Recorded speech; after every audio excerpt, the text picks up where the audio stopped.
প্রিয় দর্শক, আসসালামু আলাইকুম এবং অনেক অনেক শুভকামনা সবার জন্য। আমি আমার আগের কিছু ভিডিওতে উল্লেখ করেছিলাম 2021-এ শ্রীলঙ্কাতে রাজাপাকসে সরকারের যখন পতন হলো, রাজাপাকসে একটি খারাপ অবস্থা হয়েছিল। আপনারা অনেকে দেখেছেন, এখনও ফেসবুকে ফেসবুকে তো পাওয়া যাবেই, ইউটিউব চ্যানেলগুলো কিন্তু এখনও আছে, সেই সব দৃশ্যগুলো মুছে যায়নি এখনও। 2021-এর কথা বলছি। শ্রীলঙ্কার কলম্বোতে বিশেষভাবে পার্লামেন্ট হাউসকে ঘিরে যেই দশা হয়েছিল, শাসকদের ঘিরে, আসলে আরও স্পেসিফিকলি বলতে গেলে রাজাপাকসে পরিবারের লোকদের ঘিরে, তারা আরেকটি আওয়ামী শাসন কায়েম করেছিল শ্রীলঙ্কায়। আর সেই পরিবারটিও আওয়ামীদের মতো, আওয়ামী বাকশালীদের মতো ঐতিহ্য ছিল, অনেক পুরনো ঐতিহ্য, প্রায় 100 বছরের। তারা 1920-21-এর দিকেই শুরু করে তাদের গোড়াপত্তন শ্রীলঙ্কার রাজনীতিতে, আর 2021-এ এসে তাদের চূড়ান্ত পরাজয় ঘটে। আর তখন আমরা সেই দৃশ্যটা যদি একটু মনে করবার চেষ্টা করি, অনেকেই মনে করতে পারবো, আমি দেখেছি শ্রীলঙ্কার রাস্তায়, কলম্বোর রাস্তায় রাজাপাকসেরা তাদের খয়ের কারা রাস্তায় দৌড়চ্ছে, আর জনগণ তাদেরকে পেছন দিক থেকে চেইজ করছে, ধাওয়া দিচ্ছে। আর দৌড়াতে দৌড়াতে কারো কোট খুলে গিয়েছে, কারো শার্ট খুলে গিয়েছে, কারো ধুতি খুলে গিয়েছে, কারো লুঙ্গি এক হাতে, কোনো রকমে আন্ডারওয়্যার বাঁচিয়ে সেই রাজাপাকসেরা সেদিন জীবন রক্ষা করেছিল। গণপিটুনি খেয়েছে অনেকেই, বাট হাই আপদের কেউ গণপিটুনিতে মারা গিয়েছে এই তথ্য আমাদের কাছে নেই। তারা পালিয়েও গিয়েছে কলম্বো থেকে, যেটি আওয়ামী লীগ করেছে। হাই আপ সবাই পালিয়ে গিয়েছে। তো তখন সেই 2021 সালে আমি একটি স্বপ্ন দেখতাম, স্বপ্ন না, আসলে দুঃস্বপ্ন বলাই ভালো। আমার দুঃস্বপ্নে মাঝে মাঝে আসতো আওয়ামী লীগের নেতাকর্মীরা, আওয়ামী হাই আপসরা পালাচ্ছে, আওয়ামী শাসনের পতন হয়েছে, তারা রাস্তায়, জনগণ তাদের পেছন থেকে ধাওয়া করছে, তারা দৌড়চ্ছে, তাদের লুঙ্গি, ধুতি, কোট, পাঞ্জাবি, পাজামা যার যা পরনে আছে সব খুলে যাচ্ছে। আর আমার দুঃস্বপ্নে আমি একটু খারাপভাবে দেখতাম সেটি। আসলে সেটি কীরকম, যেমন রাজাপাকসেরা আন্ডারওয়্যারটা বাঁচিয়ে রাখতে পেরেছিল, লজ্জাস্থানটা কোনো রকমের নিবারণ করতে পেরেছিল, পাবলিক সেটা খুলে নেয়নি, টেনে নেয়নি। কিন্তু আমি দেখছিলাম আওয়ামীরা ন্যাংটো হয়ে হাঁটছে, সম্পূর্ণ দিগম্বর হয়ে রাস্তায় দৌড়চ্ছে, পাবলিক তাদের আন্ডারওয়্যারও ছাড়েনি। এই দুঃস্বপ্ন আমি দেখছিলাম, এবং আমি তখন কারোর সঙ্গে শেয়ারও করেছিলাম, আমার প্রিয়জনদের সঙ্গে, যে আমি তো আওয়ামীদের ব্যাপারে এরকম দুঃস্বপ্ন দেখছি। তো অনেকে আমাকে বলেছিল, না তোমার এসব কোনো কাজে আসবে না, কিসের দুঃস্বপ্ন, হাসিনা যেভাবে গেড়ে বসেছে সমস্ত কিছু, সেনাবাহিনী থেকে শুরু করে বিজিবি, অন্যান্য বাহিনীগুলো, গোয়েন্দা শাখাগুলো, সরকারি সমস্ত সংস্থাগুলো, সাংবিধানিক প্রতিষ্ঠানগুলোকে ধ্বংস করে দিয়ে সব জায়গায় আধিপত্য বিস্তার করে এমন অবস্থা করেছে যে তারা ঠিকই 2041-এর আগ পর্যন্ত যাবে না ক্ষমতা থেকে, এবং হাসিনাও ক্ষমতার লোভে বেঁচে থাকবে 2041 পর্যন্ত। আমাকে এমন কথা তখন কেউ কেউ শুনিয়েছিল, কিন্তু আমার মনের কোণে কেন যেন একটা সন্দেহ, একটা আশঙ্কা দানা বাঁধছিল যে আওয়ামীদের বোধে দিন শেষ হয়ে আসছে, হয়েছে সেটি। তবে আমি কোনো প্রফেট না, ভবিষ্যৎ বক্তা না, আমি ভবিষ্যৎবাণী করতে পারি না। এটা আমার একটা ইন্টুইশন ছিল, সজ্ঞান যেটাকে বলি আমরা। কোনো তথ্য প্রমাণ নেই, আমি ডকুমেন্টারি এভিডেন্স দিতে পারবো না, বাট আমার ভিতর থেকে একটা ফিলিংস হচ্ছিল। সো আপনাদেরও অনেক বিষয়ে ইন্টুইশন কাজ করে, সেটি হয়েছিল। তো এখন আবার কেমন যেন আমি আবার দুঃস্বপ্ন দেখতে শুরু করেছি। আমার দুঃস্বপ্ন বোধে যাবেই না, আবার দুঃস্বপ্ন দেখছি আজকাল। কি দুঃস্বপ্ন? আমি দেখছি বিএনপির যিনি প্রধানমন্ত্রী, কে আমি জানি না, বিএনপি আদৌ ক্ষমতায় আসবে কিনা তাও আমি জানি না, কিন্তু আমি দেখছি যে বিএনপির একজন প্রধানমন্ত্রী, তিনি রাস্তায়, তার মন্ত্রী এমপিরা রাস্তায়, নেতা নেত্রীরা রাস্তায়, পাবলিক তাদের পেছনে, তাদেরকে ধাওয়া দিচ্ছে, তারা দিক বিদিক জ্ঞান শূন্য হয়ে দৌড়াচ্ছে এদিক ওদিক। তো এই দুঃস্বপ্ন আমি এখন কেন দেখছি? বিএনপি তো এখনো ক্ষমতায় আসেনি, আসবে কিনা সেটাও সম্পূর্ণ বিষয়টি হাইপোথেটিক্যাল। হ্যাঁ, তারা হয়তো ভাবছে যে আমরা এসেই পড়েছি, নাও তো হতে পারে। 91-তে আওয়ামী লীগও ভেবেছিল, তারা মন্ত্রণালয় ঠিক করে রেখেছিল কাকে কোন মন্ত্রণালয় দেবে, কোন গুন্ডাকে, কোন চোরকে, কোন দুর্বৃত্তকে কোন মন্ত্রণালয় দিবে, দেশের মানুষের ঘাড়ে যাতে তারা যেবে বসতে পারে, সেই সময় ঠিকঠাক করে ফেলেছিল 91-তে। শেষে কি হলো? চরম ভরাডুবি। তো আসলে ভোটের ব্যাপারে শেষ কথা বলতে কিছু নেই, বোঝা যায় না আগে থেকে। তো যাই হোক, যদি ধরেও নেই যে বিএনপি ক্ষমতায় আসবে, তাও আমার কাছে গোলমেলে লাগছে বিষয়টি। ভালো কথা, ক্ষমতায় আসবে, কিন্তু কিভাবে দেশ চালাবে? কারণ কিভাবে তারা নেতাকর্মীদের নিয়ন্ত্রণ করবে? বিএনপির নেতাকর্মী মাসাল্লাহ একেবারে কম নেই, বিশাল সংখ্যা হবে আমি নিশ্চিত। বাট এই যে বিশাল সংখ্যক মাঠ পর্যায়ের কর্মী, স্থানীয় নেতা, ইউনিয়ন পর্যায়ে, গ্রাম পর্যায়ে, উপজেলা পর্যায়ে, জেলা পর্যায়ে, এই যে নেতৃবৃন্দ তারা এখন যা করছে গত 11-12 মাস থেকে একটি ভয়ঙ্কর ব্যাপার হয়ে দাঁড়িয়েছে। এতদিন বিষয়টা সহ্য করা যেত, এখন আর সহ্য করা যাচ্ছে না। আতঙ্ক ধরিয়ে দিয়েছে গণমনে। তারা যেই পরিমাণ চাঁদাবাজি, রাহাজানি, দুর্বৃত্তে পরায়ণ যা কিছু করছে, দখল, একটি ভয়ঙ্কর অবস্থায় গিয়ে পৌঁছেছে। এটি আর কোনো স্বাভাবিক পর্যায়ে নেই। ইদানিং আমরা দেখছিলাম যে সেনাবাহিনী 2-4 জনকে, খুবই কম সেই সংখ্যা, ম্যাক্রোস্কোপিক একেবারে 2-4 জনকে এখান ওখান থেকে গ্রেপ্তার করছে, কিন্তু লাভ হয়নি। বিএনপির লাখ লাখ কর্মী, লাখ লাখ নেতৃস্থানীয় যারা আছেন বিভিন্ন পর্যায়ে, তারা কিন্তু একেবারে সেই আওয়ামী স্টাইলে চাঁদাবাজিতে লিপ্ত হয়েছে। অনেকে বলছেন যে তাদের অনেক খিদে, হতে পারে, আমি জানি খিদে সর্বগ্রাসী, কিন্তু তাই বলে দল এখনো ক্ষমতায় আসেনি। এখনই যদি এই অবস্থা করে তাহলে সামনে নির্বাচন আমরা ধরে নিচ্ছি, আর যদি তাই হয় তাহলে কি বার্তা দেওয়া হচ্ছে দল থেকে দেশবাসীকে, ভোটারদের? কি ভয়ঙ্কর পরিণতি অপেক্ষা করছে বিএনপির জন্যে।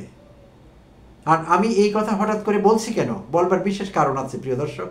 ইতিমধ্যে আপনারা হয়তো আঁচও করে ফেলেছেন থাম্বনেল থেকে, কারণ যারা নিউজ দেখেন, খোঁজখবর রাখেন, তারা ইতিমধ্যে জেনে গিয়েছেন বিষয়টি। গতকাল রাতে রাত 1:12-13 দিকে উত্তরাঞ্চলের এনসিপির উত্তরাঞ্চলের মুখ্য সমন্বয়ক সার্জিস আলম একটি পোস্ট দিয়েছেন তার নিজের ভেরিফাইড ফেসবুক অ্যাকাউন্ট থেকে। আর সেই পোস্টে তিনি ট্যাগ করেছেন তারেক রহমানকে, জনাব তারেক রহমান, বিএনপির ভারপ্রাপ্ত চেয়ারম্যান, এবং মহাসচিব জনাব ফখরুল ইসলাম আলমগীরকে। এই দুজনকে ট্যাগ করা হয়েছে লালমনিরহাটের একটি ঘটনাকে কেন্দ্র করে। লালমনিরহাটের পাটগ্রাম থানা বা উপজেলা, সেখানে কিছু ঘটনা ঘটেছে, আর ঘটিয়েছে বিএনপি নেতাকর্মীরা। এটি ভয়ঙ্কর তথ্য, যারা দেখেননি তারা হয়তো জানলে এটি ভালো বোধ করবেন না, অস্বস্তি তৈরি হবে আপনাদের মধ্যে, আই এম শিওর। আমি একটি পত্রিকা থেকে অল্প একটু পড়ব, এখানে খুব বড় না। যুগান্তর হেডলাইন করেছে, অন্যান্য পত্রিকায় এটি এসেছে। ফেসবুকে তারেক রহমান ও মির্জা ফখরুলকে ট্যাগ করে যা বললেন সার্জিস। লালমনিরহাট জেলা থেকে পাথর ও বালি নিয়ে দেশের বিভিন্ন প্রান্তে যাওয়া গাড়ি থেকে বিএনপির নাম ভাঙিয়ে নিয়মিত চাঁদাবাজি করা হচ্ছে বলে অভিযোগ করেছেন জাতীয় নাগরিক পার্টির মুখ্য সংগঠক সার্জিস আলম। বুধবার 2রা জুলাই দিবাগত রাত 1:13 সামাজিক যোগাযোগ মাধ্যম ফেসবুকে নিজের ভেরিফাইড অ্যাকাউন্টে দেওয়া এক পোস্টে তিনি অভিযোগ করেন। একই সঙ্গে এতে বিএনপির ভারপ্রাপ্ত চেয়ারম্যান তারেক রহমান ও দলটির মহাসচিব মির্জা ফখরুল ইসলাম আলমগীরকে ট্যাগ দেন সার্জিস। পোস্টে তিনি বলেন, লালমনিরহাট জেলার পাটগ্রাম উপজেলায় সরকার কর্তৃক অনুমোদিত পাথর ও বালুর সাইটগুলো থেকে যে গাড়িগুলো দিয়ে পাথর বালি দেশের বিভিন্ন প্রান্তে যায়, সেই গাড়িগুলো থামিয়ে গাড়ি প্রতি 500 থেকে 1000 টাকা পর্যন্ত চাঁদাবাজি করা হয়। নিয়মিত লক্ষ টাকা চাঁদাবাজির নামে লুটপাট করা হয়। সার্জিস আলম লেখেন, আজকে বুধবার পাটগ্রাম উপজেলার ইউএনও, উপজেলা নির্বাহী অফিসার, সেই চাঁদাবাজদের মধ্য থেকে 2 জনকে ধরে এনে শাস্তি হিসেবে 1 মাসের জেল দেন। পরবর্তীতে বিএনপি এবং স্বেচ্ছাসেবক দলের কয়েকশো নেতাকর্মী এসে থানা ঘেরাও করে, ভাঙচুর করে এবং ওই চাঁদাবাজদেরকে ছিনিয়ে নিয়ে যায়। জেলা পুলিশ সুপার পার্শ্ববর্তী হাতীবান্ধা থানা থেকে পুলিশের এক্সট্রা ফোর্স সহযোগিতা চাইলে হাতীবান্ধা থানার বিএনপি নেতাকর্মীরা সেই থানাও অবরুদ্ধ করে রাখে। এভাবে বিএনপি নেতাকর্মীরা যদি মাঠ পর্যায়ে ক্ষমতার অপব্যবহার করে চাঁদাবাজি লুটপাট শুরু করে কিংবা চাঁদাবাজদের প্রোটেক্ট করে, তাহলে দেশের সংস্কার হবে কিভাবে? স্থানীয় লোকজন বলছে সেখানকার যিনি এমপি প্রত্যাশী, তার মদদে এসব হচ্ছে বলেও উল্লেখ করেন সার্জিস। তিনি আরও বলেন, আগে স্থানীয় পর্যায়ের মূল সংগঠনগুলোর নেতাদেরকে কন্ট্রোল করতে হবে, তারপরে দেশ সংস্কার। প্রশাসন এবং পুলিশকে সহযোগিতা করা তো দূরের কথা, জিম্মি করে যে অপকর্ম করা হলো, বিএনপি থেকে তার ব্যবস্থা নেওয়া হবে কিনা সেটা এখন দেখার অপেক্ষায়। এনসিপির এই নেতা বলেন, আমরা বিএনপির কথা কিংবা দফা দেখতে চাই না, অপকর্মের বিরুদ্ধে তাদের অবস্থান এবং অ্যাকশন দেখতে চাই, সেটা নিজের দলের নেতাকর্মীদের বিরুদ্ধে হলেও। হ্যাঁ, সার্জিসের যে প্রত্যাশা সেটি আমাদেরও। আর এইটি ঢালাওভাবে বলা বোধহয় ঠিক হবে না যে বিএনপি হাই আপস এই তৃণমূল পর্যায়ের নেতাকর্মীদের বিরুদ্ধে কোনো ব্যবস্থা নেয়নি। নিয়েছে কিন্তু তারা ব্যবস্থা কম বেশি। তারেক রহমান লন্ডন থেকে অনেক আগেই অনেকবার হুঁশিয়ারি উচ্চারণ করেছেন যে কোনো রকম চাঁদাবাজি, দখলদারিত্ব বা আওয়ামী বাকশালীরা যেসব অপকর্ম করে গিয়েছে এইসব করলে তাদেরকে ছাড় দেওয়া হবে না। এবং আমরা ইতিমধ্যে দেখেছি, আমার যদি ভুল না হয় 3000-এর উপরে হবে সংখ্যাটি, এরকম নেতৃস্থানীয় অনেকের বিরুদ্ধে বিএনপি ব্যবস্থা নিয়েছে, তাদেরকে দল থেকে বহিষ্কার করা হয়েছে, ব্যবস্থা নেওয়া হয়েছে। নেওয়া যে হয়নি তা না, কিন্তু তারেক রহমান বা বিএনপি হাই আপস কজনের বিরুদ্ধে ব্যবস্থা নেবে? এটি তো সম্ভব না। বিএনপি নেতাকর্মী আছে লক্ষ লক্ষ সারা দেশে, এই লক্ষ লক্ষ নেতাকর্মীর বিরুদ্ধে কিভাবে ব্যবস্থা নেবে? কোনো দল পারবে না, সেটি সম্ভব না। এটি কম্বলের মতো, আমরা এই কথা শুনে বড় হয়েছি যে কম্বলের লম্বা বাঁচলে বা লম্বা পরিষ্কার করলে কম্বল আর টিকে থাকে না। কম্বল যারা ব্যবহার করি তারা জানি এক ধরনের আঁশ ফাইবারগুলো বাইরে বেরিয়ে থাকে, সেগুলি আসলে কম্বলকে ওয়ার্ম করে, শক্তি দেয় গরম রাখবার। তো কেউ যদি মনে করে যে আঁশ মতো এগুলো কি বেরিয়ে আছে, এগুলো টেনে টেনে ফেলে দেই, তাহলে কম্বলই তো বাঁচে না। কারণ পুরো কম্বলটি তৈরি হয়েছে সেই লম্বা দিয়ে বা আঁশ দিয়ে, সেগুলো ফেলে দিয়ে কম্বল তো টিকবে না। তাই বিএনপি যদি ভালো মতো অ্যাকশন নিতে যায় প্রকৃত অর্থে, নেতাকর্মীরা তো কেউ টিকবে না, সব বাদ পড়ে যাবে, দল শূন্য হয়ে যাবে। কারণ তাদের মাইন্ডসেট এখন এরকমই হয়ে গিয়েছে, শুধু ধরো মারো খাও। কারণ এই কথা এখন শুনছি, প্রকাশ্যে বলা শুরু করছে। আর কত, আমরা অনেক অপেক্ষা করেছি 15-16 বছর, এইবার আমাদের পালা। মাইকে এগুলো বলা হচ্ছে, কানে কানে না, এগুলোর হুইসপার পর্যায়ে নেই, মাইক দিয়ে বলা হচ্ছে। কি ভয়ঙ্কর কথা! তাহলে বিএনপি এখন কি করবে? দল তো বাঁচাতে পারবে না, কারণ আইন শৃঙ্খলা পরিস্থিতি টাইট দিতে গেলে দল ভেঙে যাবে, কারণ সব নেতাকর্মীর বিরুদ্ধে অ্যাকশন নিতে হবে। তাদের আদর্শ বলতে কিচ্ছু নেই, বিন্দু মাত্র নেই। এখন আমার ভয় হচ্ছে, আমি আগে ভাবতাম বা আরো অনেকে ভাবতেন আপনারা যে আওয়ামীদের কোনো আদর্শ নেই। আমরা এরকম বলতাম যে তুই তো মানুষ না, তুই ছাত্রলীগ, তুই আওয়ামী লীগ। বিএনপিকে কি বলবো আমরা এখন? যা শুরু হয়েছে এটি তো ভয়ঙ্কর কথা। আমার গা ঠান্ডা হয়ে যায়, লোম দাঁড়িয়ে যায় গায়ের। এটি কি শুনলাম যে পাটগাঁ থানায় আক্রমণ করেছে বিএনপির নেতাকর্মীরা, আক্রমণ করে সেই চাঁদাবাজদের ছাড়িয়ে নিয়েছে, ভাঙচুর করেছে থানায়। শুধু তাই না, পাটগাঁ হাতীবান্ধা পার্শ্ববর্তী থানায় সাহায্য চেয়েছে ওখানকার লালমনিরহাটের পুলিশ সুপার, পাটগাঁওকে বাঁচাবার জন্যে, পাটগ্রামকে সাহায্য চেয়েছে, এক্সট্রা পুলিশ ফোর্স চেয়েছে হাতীবান্ধা থানায়। ওদিকে ওখানকার বিএনপির লোকেরা হাতীবান্ধা থানাও ঘেরাও করে রেখেছে যাতে পুলিশ ফোর্স বেরোতে না পারে। কি ভয়ঙ্কর কথা!